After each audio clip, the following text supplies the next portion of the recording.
ici Jessie et aujourd'hui on est là pour parler de mon problème de dépendance. C'est assez tragique en fait. Je vais vous présenter tous les livres que j'ai achetés durant l'hiver 2017, donc de janvier, du 1er janvier 2017 à aujourd'hui. On est le 23 mars je crois. Et c'est ça, je pense que j'ai peut-être un problème d'achat compulsif de livres. Donc sur ce, on va commencer sans plus attendre, je vais vous les présenter. Je vais essayer de dire un résumé assez rapide, ça va être assez long parce que j'en ai un milliard. Mais on y va tout de suite. Parfait, donc le premier c'est... Ils sont pas en ordre dans lequel je les ai achetés, ils sont juste en ordre dans lequel je les ai trouvés dans la bibliothèque. Génial. Donc le premier c'est Last Stars de Claudia Gray, qui est une histoire de Star Wars, donc ça se passe dans l'univers de Star Wars évidemment. Et c'est l'histoire de deux amoureux qui vont être chacun de différents côtés de la guerre galactique. Et c'est vraiment un excellent livre et je l'ai adoré, je les ai mis 5 étoiles. Next! Deuxième, j'ai acheté Wind Witch de Suzanne Dennard, qui est la suite du livre Truth Witch. Donc, c'est l'histoire de Safia Fonastrel, qui elle est une Truth Witch, donc elle peut savoir quand les gens lui disent la vérité ou lui mentent. Et en fait, c'est ça, elle est très convoitée par les politiciens qui veulent savoir soit la tuer ou juste savoir pouvoir avoir le pouvoir qu'elle a et donc l'avoir à ses côtés. Donc, excellente série de fantasy, j'ai vraiment adoré aussi. 4 étoiles, je crois. Donc, ensuite, j'ai Star Wars Catalyst de Rogue One Novel, donc qui est de, James Luceno. Donc, c'est également une histoire qui se passe dans l'univers de Star Wars, évidemment. Ça se passe avant le film Rogue One, et c'est l'histoire un peu de Galen Erso et sa famille, comment il en est arrivé à construire le Death Star, etc. Ça a l'air vraiment intéressant, je ne l'ai pas encore commencé cependant. Ensuite, je me suis acheté Crooked Kingdom de Leigh Bardugo, qui est la suite de Six of Crows, qui est un excellent livre également. Je lui ai donné un gros 5 étoiles. Ensuite, j'ai acheté Marianne Dale Scott, pionnière de l'art moderne, par Esther Trépanier, donc qui est un livre que je n'ai même pas encore déballé, il est encore dans son beau plastique. Donc, un livre sur l'histoire, sur un peu une biographie de Marianne Dale Scott.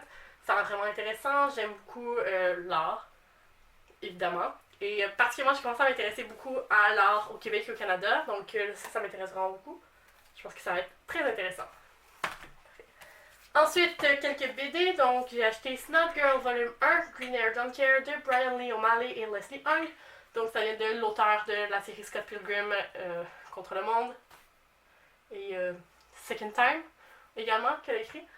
Ça a l'air vraiment intéressant, je suis pas encore sûre de ce que c'est, mais ça a l'air très beau les illustrations. Donc je pense que j'aimais ça.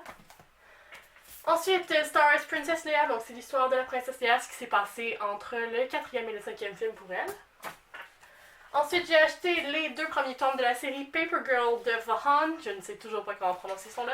Donc c'est une histoire un peu à la Stranger Things avec 4 jeunes filles de 12 ans qui se promènent à vélo et puis tout d'un coup elles croisent quelque chose de vraiment étrange et inusité. C'est de la science-fiction, il y a vraiment plein de choses intéressantes qui se passent, ça a l'air d'être assez palpitant pour l'instant, il se passe déjà plein de choses, donc vraiment hâte de voir la suite, excellent livre jusqu'à maintenant. Ensuite, j'ai Peintre juif de Montréal, témoin de leur époque 1930 à 1948, d'Esther Trépanier également. Encore une fois, un livre sur l'histoire de l'art à Montréal, quelque chose qui m'intéresse beaucoup. Je connais pas vraiment les peintres juifs de Montréal, donc je pense que ça va être très intéressant et j'ai hâte de me mettre à ça. J'ai plus de place. Ensuite, j'ai aussi Defy the Stars de Claudia Gray, donc qui est la même auteure que Lost Stars. C'est une nouvelle sortie, je crois que c'est sorti comme cette semaine. J'ai viens de tomber là-dessus, je savais même pas que ça arrivait, mais j'ai tellement aimé Lost Stars que quand j'ai vu ce livre-là, ça se passe pas dans l'univers de Star Wars, malheureusement j'ai regardé. Mais c'est aussi de la science-fiction, ça a l'air d'être un peu le même genre d'histoire, donc j'ai vraiment hâte de m'intéresser à ça. Donc ensuite, j'ai Platt, une collection en fait des poèmes de Sylvia Plath par Everyman's Library Pocket It Parts, qui est une édition qui est assez mignonne, donc c'est vraiment tous les poèmes qu'a écrit Sylvia Plath dans sa vie. Ensuite, A Room of One's Own de Virginia Woolf, j'ai aucune idée de quoi ça parle, un grand classique de la littérature américaine, donc il fallait que je m'y mette un peu. Ensuite, j'ai eu P.S. I Still Love You de Jane Yan, donc qui est la suite du livre To All the Boys I've Loved Before, qui est l'histoire de Lara Jean, qui a écrit 5 lettres d'amour dans le fond à chaque garçon qu'elle a mis dans sa vie. Quand elle se rend compte qu'elle est en amour avec un garçon, elle écrivait une lettre, pas pour leur envoyer, juste pour les garder pour elle-même, c'est très cathartique, elle veut juste se débarrasser de ces émotions-là. Et comme là, il se passe quelque chose, et les 5 lettres sont envoyées, donc c'est un peu ce qui se passe avec ça. Excellente série, jusqu'à maintenant, j'ai vraiment hâte de voir le 3e tome. Donc ensuite, j'ai des nouvelles de ta mère, des éditions ta mère, donc il y a plusieurs auteurs qui se sont mis là-dessus. J'ai pas encore commencé, mais ça a l'air très intéressant, j'ai entendu de très bonnes choses. Ensuite, j'ai le 7e tome de Harry Potter de J.K. Rowling. J'avais les 6 premiers tomes, ça faisait un moment que je voulais le 7e et que je le trouvais jamais dans mon édition. Je l'ai enfin trouvé, je suis très contente. Ensuite, je me suis aussi procuré Dear I.G. Whaley. Je suis vraiment désolée si je le prononce mal. Je ne suis pas très familière avec ce nom-là. Je vais me pratiquer à prononcer si jamais je le dis mal, vous pouvez me le dire. Un Feminist Manifesto in 15 Suggestions qui a été écrit par Chimamanda Ngozi Adichie. Donc j'avais lu son traité de Briantos des féministes et j'avais vraiment aimé ça, donc j'ai vraiment hâte de me plonger un peu plus là-dedans et de voir ces autres choses. J'ai pas lu aucun de ces romans pour le moment, mais je veux vraiment m'intéresser à Americana par exemple, qui je pense sont plus populaires, donc je pense que je vais commencer par là, on va voir où est-ce que ça me mène. Ok, donc mon angle est peut-être un petit peu différent, les batteries sont mortes pendant que je filmais, il va fallu que je change ça. Donc, ensuite, je me suis aussi procuré le livre Cartographie 2 Couronne Nord, qui est aussi un recueil de nouvelles avec différents auteurs. Ça se passe sur la Couronne Nord de Montréal. C'est cela. Ça a l'air intéressant. Ensuite, j'ai reçu en fait à la Saint-Valentin Wishful Drinking de Carrie Fisher, qui est un peu comme une autobiographie où elle va parler particulièrement de ses problèmes avec la bipolarité et sa dépendance à la drogue et à l'alcool. Donc c'était aussi une très bonne lecture et j'ai vraiment de lire plus de Carrie Fisher. J'ai aussi reçu encore une fois à la Saint-Valentin The Princess Diarist aussi de Carrie Fisher, donc j'ai pas encore commencé mais j'ai vraiment de lire, ça a l'air très intéressant. Ensuite, je me suis procuré Le sujet du féminisme et études blancs, femmes racisées et recherche féministe qui est sous la direction de Naïma Amrouni et Chantal Maillet. Donc c'est un livre sur le féminisme au Québec qui a l'air vraiment intéressant, donc ça parle vraiment... ça part en fait, je pense que le germe du livre c'était la Charte des droits et libertés proposée par le Parti québécois il n'y a pas si longtemps, comme 2-3 ans. On dit que je suis à jour en politique. Mais c'est ça. Et donc, c'est plusieurs traités qui ont été écrits sur le féminisme et sur le fait d'être une femme racisée, sur le fait d'être une femme racisée qui travaille dans le féminisme, qui fait des recherches parfois sur d'autres femmes racisées. Ça a l'air d'être vraiment intéressant. J'ai commencé un peu. C'est une lecture qui est assez lourde, je pense, parce qu'il y a des grands thèmes qui sont abordés, beaucoup de vocabulaire qui est peut-être pas nécessairement un vocabulaire auquel je suis habituée.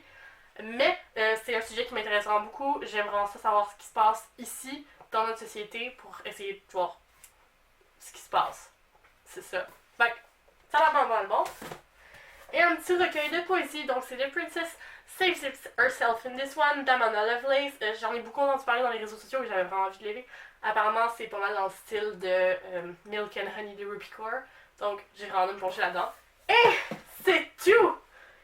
C'est seulement ça, c'est pas si gros, je veux dire, j'ai quand même 1 million de livres. 22 livres, c'est un peu beaucoup. Je pense qu'il va falloir que je ralentisse. Je me demandais où est-ce que mon argent passait et je pense que j'ai la réponse. Mais j'aime vraiment les livres, puis je pense que vraiment dépenser de l'argent pour les livres, c'est un investissement que tu fais parce qu'une bibliothèque, je pense que c'est vraiment important. Puis tu sais, je relis beaucoup mes livres, donc c'est pas juste je vais les lire une fois, je vais m'en débarrasser. Je lis vraiment beaucoup mes livres, j'aime ça les relire. J'aime ça, avoir une bibliothèque, je trouve que ça donne tellement de vie. Genre, une pièce sans livre, pour moi, c'est inimaginable. J'ai des livres, je pense, dans toutes les pièces de la maison, j'adore ça. En plus, je veux dire, moi, je vais les lire, probablement que comme quelqu'un d'autre va les lire. Peut-être pas nécessairement mon amoureux, mais mes enfants, un jour, j'imagine, vont lire des livres. Ils sont mieux que Colin. Puis, tu sais, je peux prêter mes livres aussi. Fait que je pense que c'est vraiment quelque chose... C'est une activité qui est sociale, c'est une activité qui est solitaire, mais c'est juste une très grande partie de ma vie, donc je pense que c'est normal que ce soit la partie dans laquelle j'investisse le plus de mon argent. Je pense aussi que c'est un investissement à long terme parce que je veux dire, il n'y a pas de date de péremption là-dessus, je vais pas me tanner d'un livre. Je pense pas que tu peux lire un livre assez souvent pour te tanner à ce point-là d'un livre. Donc, c'est ça! Je vais essayer par contre de ralentir un peu parce que mon budget me suit pas tellement ces temps-ci. Donc, c'est tout pour aujourd'hui. Prochaine vidéo, je vais être plus concise et je vais parler peut-être un peu moins vite et respirer entre mes phrases. Sur ce, je vous dis merci et à la prochaine!